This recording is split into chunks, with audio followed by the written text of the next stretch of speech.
Alright guys, check it out. So I'm back now at the Hillside garden.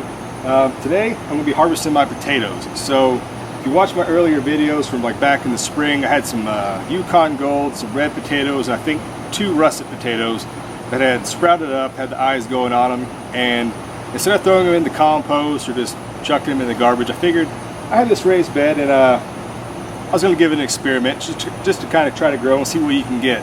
So this is just kind of, like I said, this is an experiment, but as you can tell right here, the plants, yeah, they had better days. These things were lush, they were this big, growing outside of the raised bed here. So this is a good indicator that it's time to start harvesting your potatoes when they start going downhill.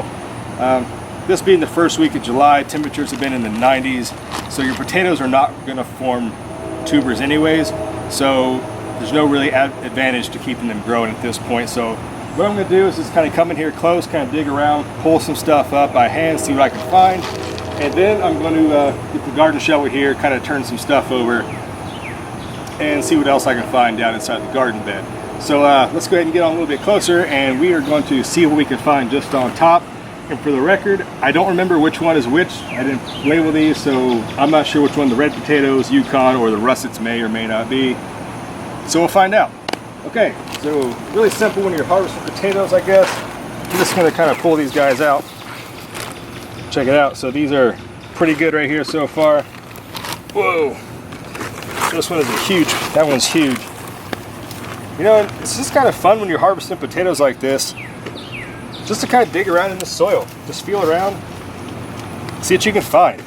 So another tip on this when you're harvesting your potatoes, you don't want to do this when your soil is wet, because look how easily this soil just comes and falls apart. Now this is full of compost, and I had a broken down hay bale I used to kind of hill up the potatoes with, just for good measure. So look how loose that soil is. That's how you want the dirt to be when you're harvesting your potatoes, because these guys come out, they're clean, no dirt's going to stick to them like this. I mean, that's all you really want to do. You know, and you're going to get various sizes. Don't be disappointed, because, you know, you think about going to the store, you always have the uniform size, they're always the same quality and everything like that. These things right here, these little new potatoes, are just as edible. Actually, they're more tender. Chop these up in some beans or something like that.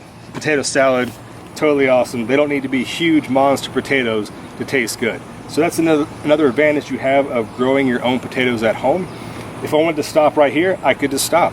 Take these inside, use them. Or in the case right here, I'm going to go ahead and harvest everything, because I need this garden space right here. The potatoes are kind of going downhill anyways. So let me go ahead and stop talking here, pull some potatoes. You guys follow along.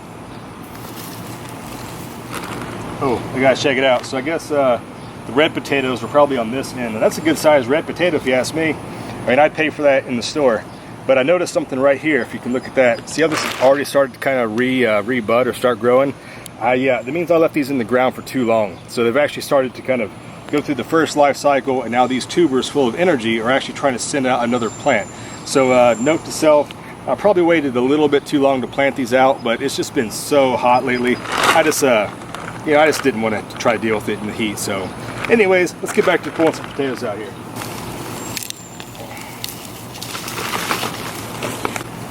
Oh wow, guys, check it out, come here.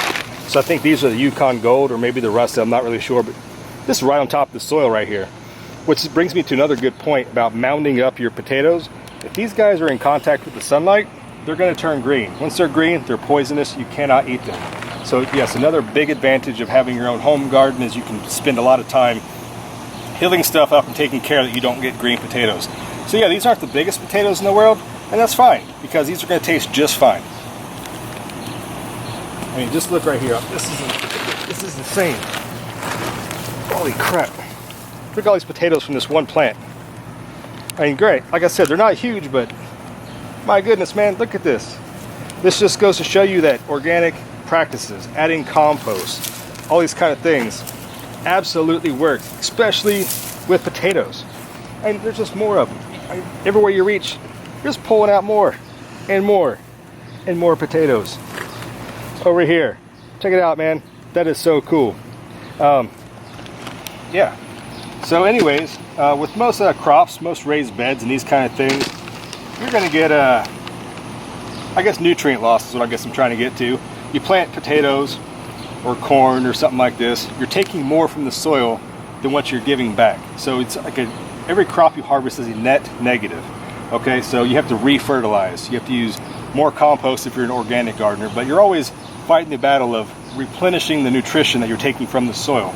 However, when you're growing your own potatoes at home, I was reading an interesting article that potatoes may actually be a net positive crop. And by that I mean, you know, you have your good organic soil here. I added tons of compost before I planted the potatoes, but as the season went on, I added down some more compost. As I'm mounding up the potatoes, added you can tell that's left over, an old rotted, well broken down hay bale, which is awesome mulch cover for your potatoes to grow into. So yeah, long story short, at the end of the season, you may actually have a nutrient surplus, or actually have more nutrition than when you started, because potato organically like this, you're adding and adding and adding multiple times throughout the growing season as you're hilling up your potatoes, trying to keep them, you know, keep the sunlight off your tubers so they're not going to get turned green and get poisonous on you. So that's just my opinion, and I can already tell. I mean, just look at all this stuff just on the top of the soil. This is nice, black, broken down organic stuff, which wasn't there at the beginning of the season, because, you know, you plant your potatoes way down here, you're adding more and more on top. So how much nutrition these potatoes took out of the soil versus how much I put into the soil, I don't really know. I'm not going to do a soil test working on that. But this, you know, you go with your gut. I think this soil actually right here is better now than it was at the beginning of the season. So let me get back to harvesting some more potatoes here. All right, guys, so check it out. These are the Yukon Gold potatoes. I've kind of determined, which this is about the right size, consistency you're going to get for Yukon Gold. I mean, I would pay for this at the store. I mean, this is what I would consider a great potato. These right here, these are not so much. These are actually the russet potatoes. I found where I put the russet potatoes, which are typically the huge baked potatoes that are going to be filled out and awesome. Now, maybe I've harvested these too young. I think russet potatoes are actually a long season crop, but it also might just be the climate, because the plants are kind of dying down anyhow. So the advantage of me leaving in soil any longer is really not going to be really an advantage anyway. So there you go, just trial and error. I've kind of determined that these Yukon Gold potatoes are exploding. I have so many down here. I've only harvested 2 red potatoes so far, because I still need to get to that part of the bed. But yeah, this just goes to show you that sometimes not everything works out, and that's okay. It's just an experiment. It's all about having fun. So yeah, these russet potatoes, I'm not gonna say it's a total fail, because we're gonna still eat them. They're still gonna be just fine for a potato salad or mashed potatoes or something. But yeah, so give it a shot. If it doesn't work out, don't be discouraged. You can always go back and try other things, see what works. Obviously, we know it works. This didn't work. Maybe it's the climate, maybe it's the soil, I don't know. But you know what? Just have fun. That's what it's all about, gardening and just trying new things. So I'm gonna get back to harvesting a little bit more, and I'll come back to you and talk a little bit later. All right, so this is the final harvest result. As you can see here, the Yukon Gold clearly was the winner. These are awesome sized potatoes. The russets really didn't do much at all, so I can probably determine that this is not the right climate or growing conditions, which is fine. Red potatoes, although there are less, they're all pretty much consistently decent size. These are going to be great for cooking up. So let me show you one last time right here. And of course, if you're not getting dirty, you're not gardening, you're not having fun. So I used no tools for this. The soil was super loose, super fertile like this. So I was able to do all this by hand. And we're talking like, what is this, 2.5 feet by 3 feet, maybe 3 by 3 tops area right here. So a 3 by 3 little raised bed garden, some kitchen scrap potatoes. This is what you're able to produce. Like I said, I didn't cut these in half. I didn't do the chitting. I didn't do that kind of stuff. I took an entire potato that was like this, full of sprouts, made 3 little rows, dropped them in, had 2 of the russets, probably I think 3 or 4 Yukon, maybe 3 of the red potatoes. So yeah, clearly the winner is the Yukon. Next year I'll be planting more of these. The russets, I'm not going to try it again next year, so I've learned it's not going to work here. That's fine. I may try something else next year as an experiment, but I'm going to go ahead and top this bed off with some more compost, and probably in about a week or 2, think about maybe planting some collard greens, some broccoli, some brassica type crops as it gets more into fall. So yeah, thanks for watching, guys. Hope you guys enjoyed this little hillside harvest video. Thanks for watching. Please subscribe, tell your friends, and we'll see you next time.